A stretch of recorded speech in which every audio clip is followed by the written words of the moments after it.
তোমাদেরকে বলেছিলাম যে জল হলে আমি দেখাবো, তো আমার একটু উঠতে লেট হয়ে গেছে, যার জন্য আমি দেখাতে পারিনি। অনেক জল ছিল কালকে, যেরকম বললাম ওই তিনটার ডাক্তার ওখানে, হ্যাঁ অত অব্দি জল ছিল, এখন কমে গেছে, এখন আস্তে আস্তে ধীরে ধীরে কমছে, জলটাও পরিষ্কার হচ্ছে। দেখো গাইস, অনেক জল ছিল, অনেক জল। সরি তোমাদের দেখাতে পারিনি আমি ভিডিওটা। আবার হবে, নো টেনশন, আবার বন্যা হবে গাইস, এখন তো মাত্র শুরু, এটা তো প্রথম।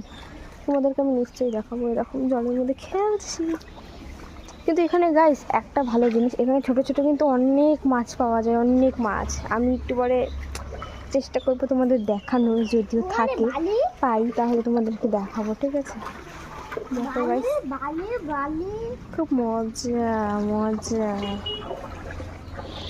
কে কে আসতে চাও আমাদের এখানে জলের টাইমে, মানে বন্যার টাইমে এখানে অনেক জল হয়? কে যদি আসতে চাও আমাকে বলবে, আমি তোমাদেরকে লোকেশন বলে দেবো, তোমরা চলে আসবে আর ইচ্ছা মতো এনজয় করে যাবে। এরকম জল ভাই, রাস্তা দিয়ে জল যাচ্ছে, এরকম মজাটাই আলাদা। ছোটোর থেকেই দেখে যাচ্ছি আমি, এরকম মজাও লাগে, ভালোও লাগে। রাস্তা দিয়ে জল যায়, যখন জলটা কমে যায় সবাই একটু এনজয় করে, হাঁটাচলা করে, ভিডিও টিডিও বানায়, ওয়াও। সো কিন্তু বেশি জল হলে কিন্তু আমাদের অনেক সমস্যা হয়, যেমন বাজারঘাট যেতে হয়, স্কুল যেতে হয়, তখন আমাদের অনেক অসুবিধা হয়। তো গাইস, ভিডিওটা এই পর্যন্ত। ভালো লাগলে একটা লাইক, কমেন্ট অ্যান্ড সাবস্ক্রাইব করে দিও।